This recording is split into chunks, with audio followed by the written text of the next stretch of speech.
There is a villa sitting on Palm Jumeirah right now, worth somewhere between $10 and $15 million.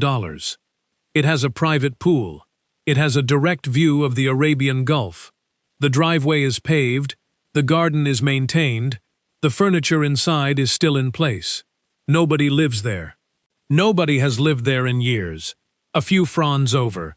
A family paid a similar amount for a beachfront property, and their children were not allowed to go near the water for weeks at a time because the smell coming off the shore was described by residents, in their own words, as sewage.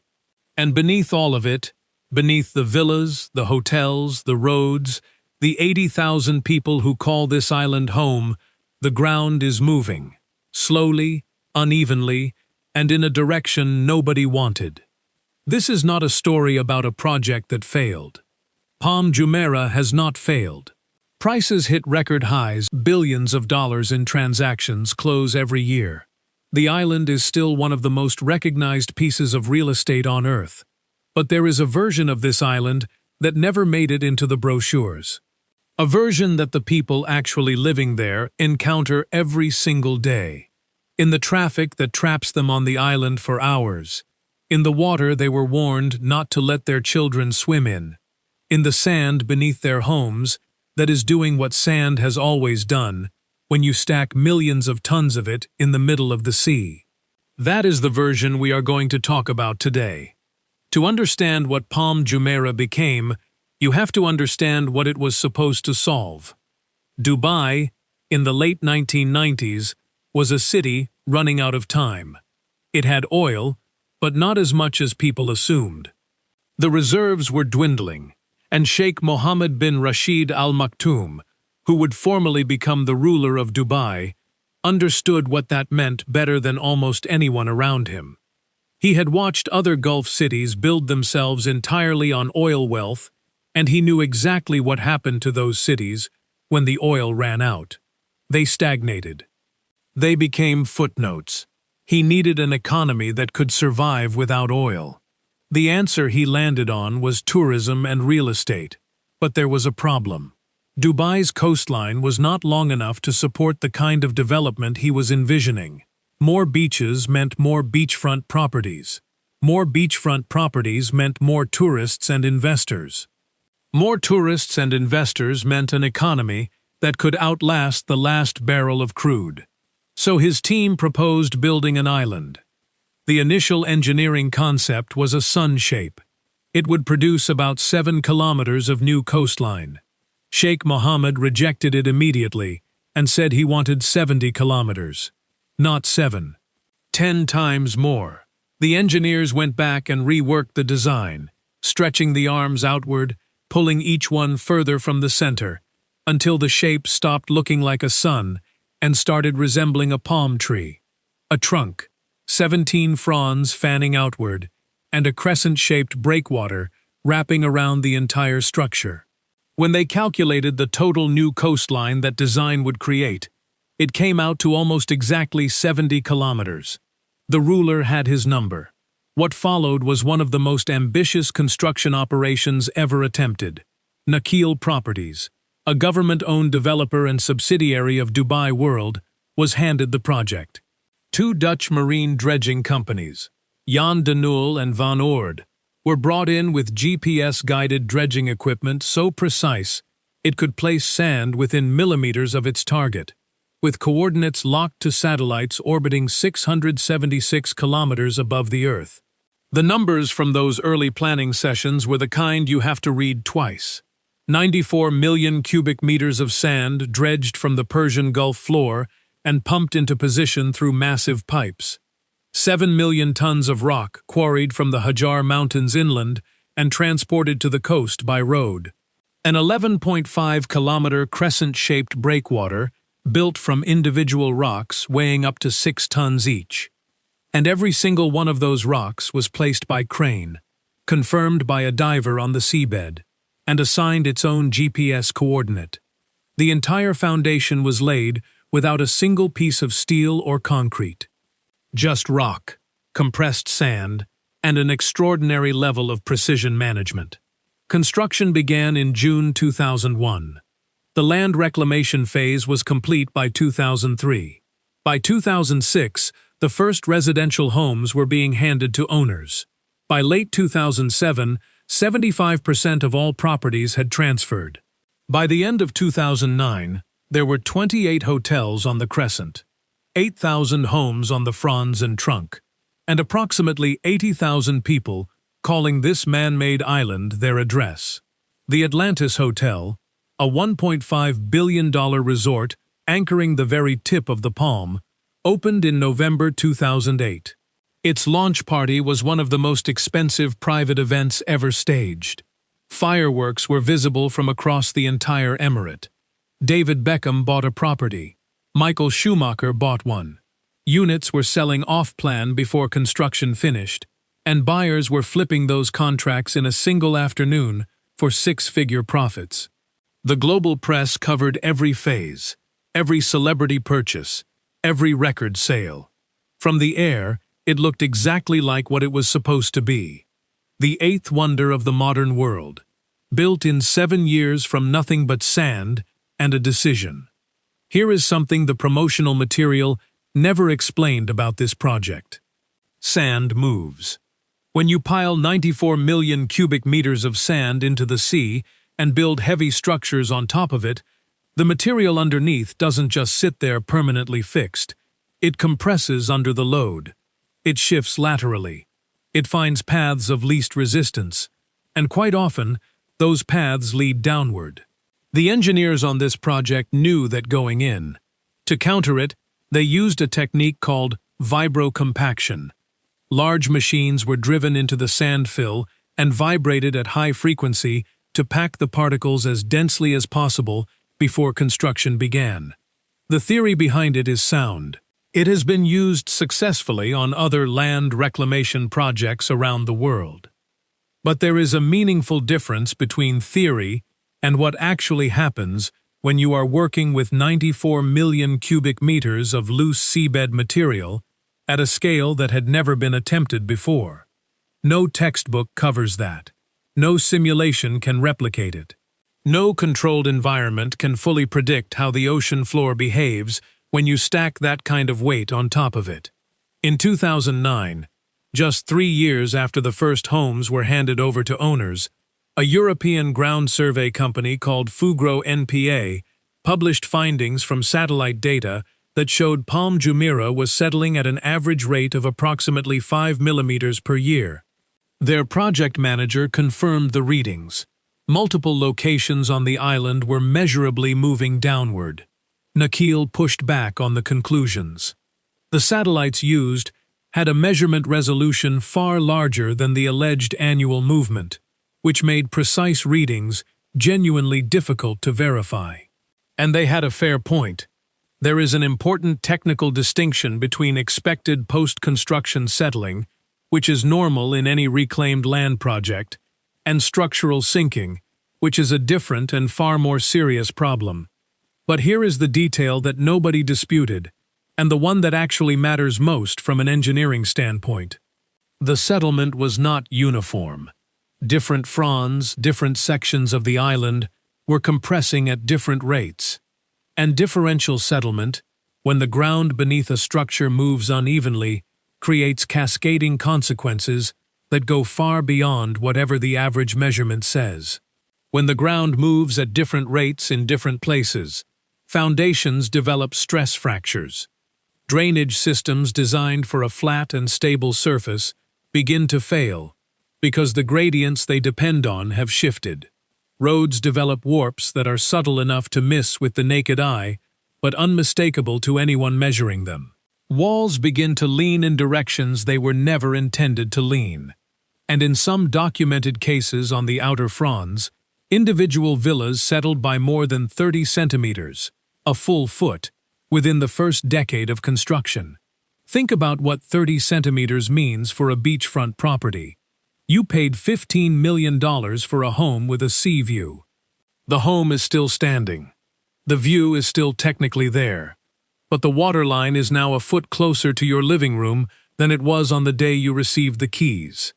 And it keeps closing that distance, slowly, without announcing itself.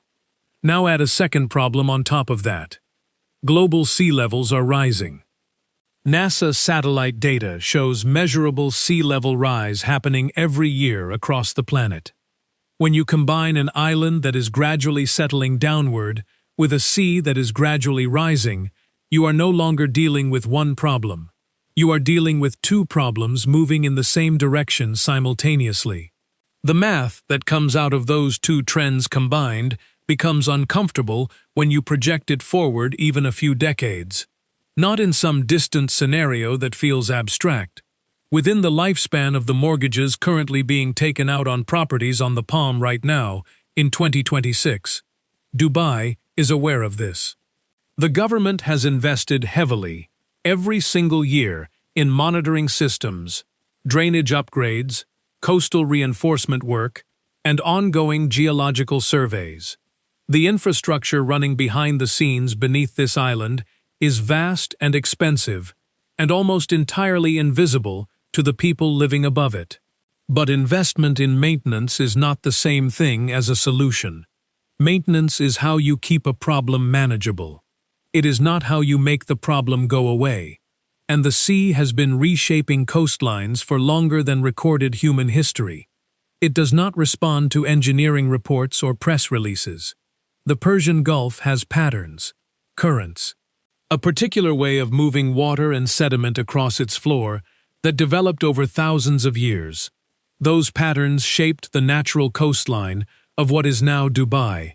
Slowly, consistently, without any concern for what anyone wanted to build on top of them. In 2001, a 5.6 square kilometer structure was placed directly in the middle of those patterns. The Gulf did not stop. Water does not stop. It adapted around the new obstruction, creating altered current patterns and new flows that the original computer models had not fully anticipated. And those new flow patterns began doing what water has always done throughout human history when it encounters loose coastal material. They eroded it. According to environmental research, Dubai's mainland beaches began losing between 10,000 and 15,000 cubic meters of sand every single year, directly because of how the Palm's presence changed the flow patterns along that stretch of coast. Marine sediment deposits shifted 40 kilometers over just a 5-year window. In some areas along the fronds themselves, the erosion reached up to 10 meters of shoreline disappearing per year. These were not rounding errors in a model.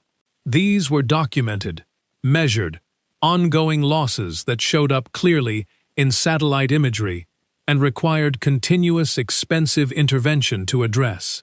Dubai has been spending millions of dollars annually to repair areas that have been eroded as a direct result of how the island altered water movement along the coast.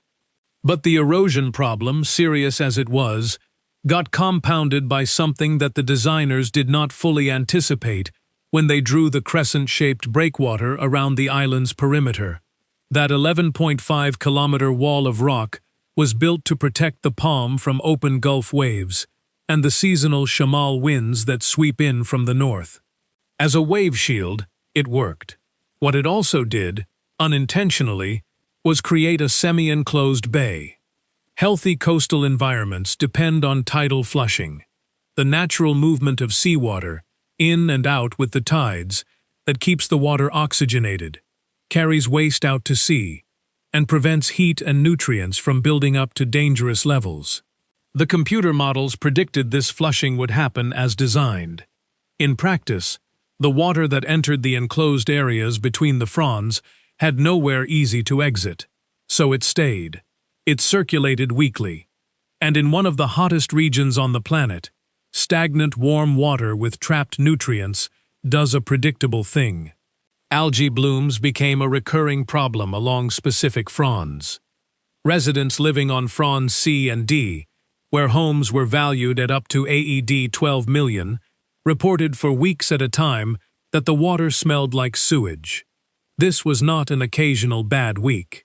It was a seasonal pattern that returned summer after summer because the cause was not debris or pollution. It was the circulation of the water itself. which no cleanup crew can fix.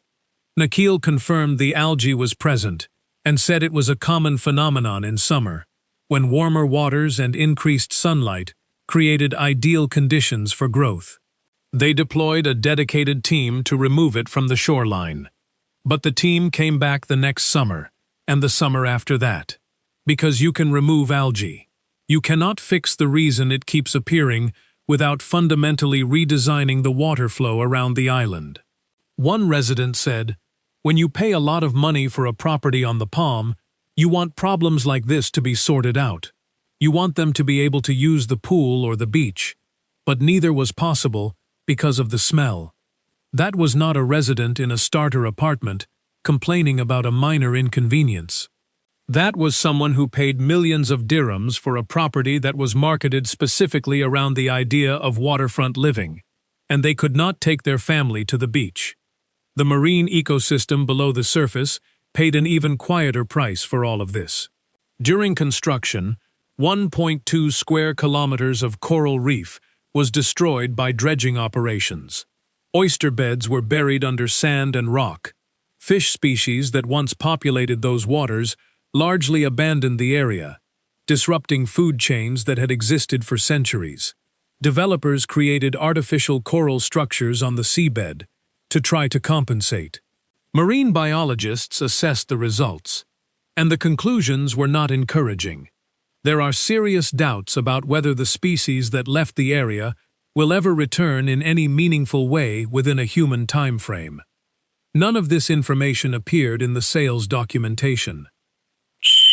Walk along certain fronds of the Palm on any weeknight. Look down the street at 10 or 11 in the evening. The houses are standing. The streetlights are working. The landscaping is trimmed and the driveways are clean, and the water is doing what water does at night, lapping quietly at the shore. But a significant number of those windows are dark. No lights on inside, no movement, no television, no sound of a family having dinner or kids going to bed, just silence. These are not abandoned properties in any legal sense. They are owned, often by very wealthy people, and maintained to a high standard by property management companies. They are simply not being lived in. Property professionals call this ghost inventory, and Palm Jumeirah has a meaningful concentration of it. This gets to a structural feature of Dubai's real estate market that a lot of outside investors don't fully understand until they are already inside it. A large portion of the property sold on the Palm was never intended to be someone's home. It was purchased as a store of value, as a portfolio asset, as a tax-efficient location to park a large amount of capital in a politically stable jurisdiction with a government that does not aggressively investigate where money comes from or how it moves. Buyers from Russia, China, the United Kingdom, and across the Middle East have acquired units on the Palm not because they plan to wake up there every morning, but because the address itself carries a kind of financial credibility that few places in the world can match. Some of these properties have been owned for 15 years without a single night of occupancy.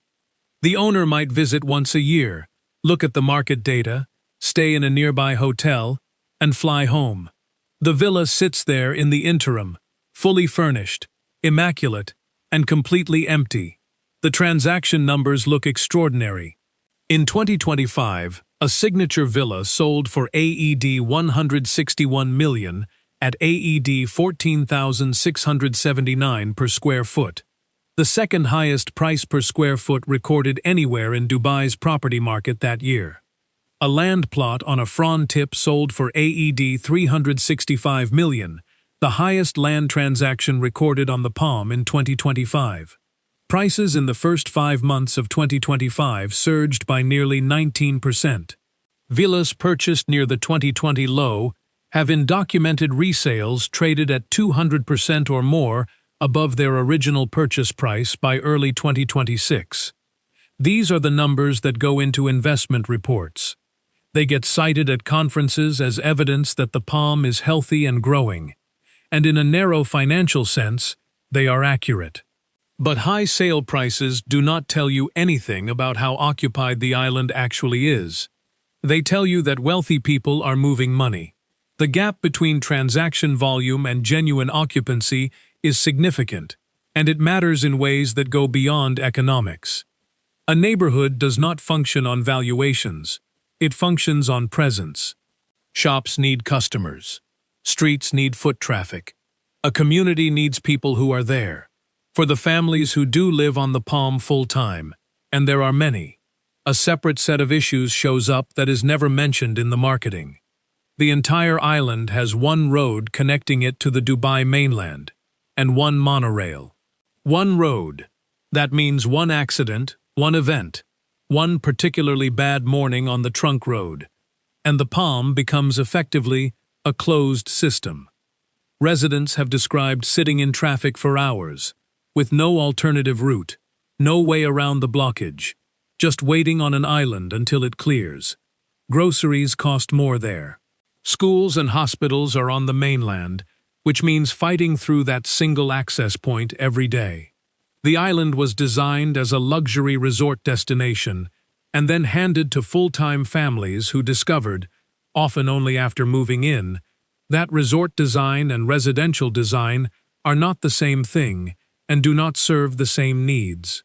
Residents have also described being bounced between Nakhil's maintenance arm and third-party companies when reporting problems, with sewage smell complaints going unaddressed for weeks and calls about water pump failures referred back and forth without resolution. Some families left after 2 or 3 years. No announcements.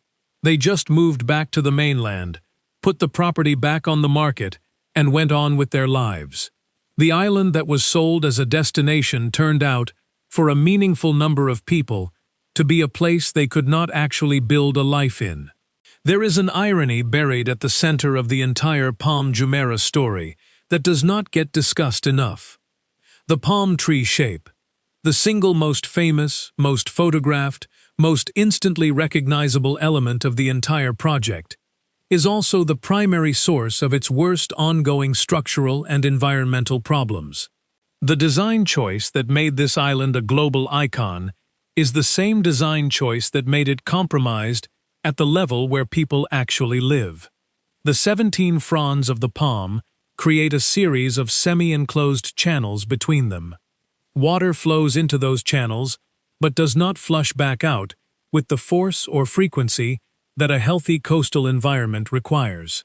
The tidal exchange that would naturally clean and replenish those channels, the ancient rhythm of the sea moving in, washing clean and pulling back, is significantly dampened by the crescent breakwater that wraps around the entire outer edge.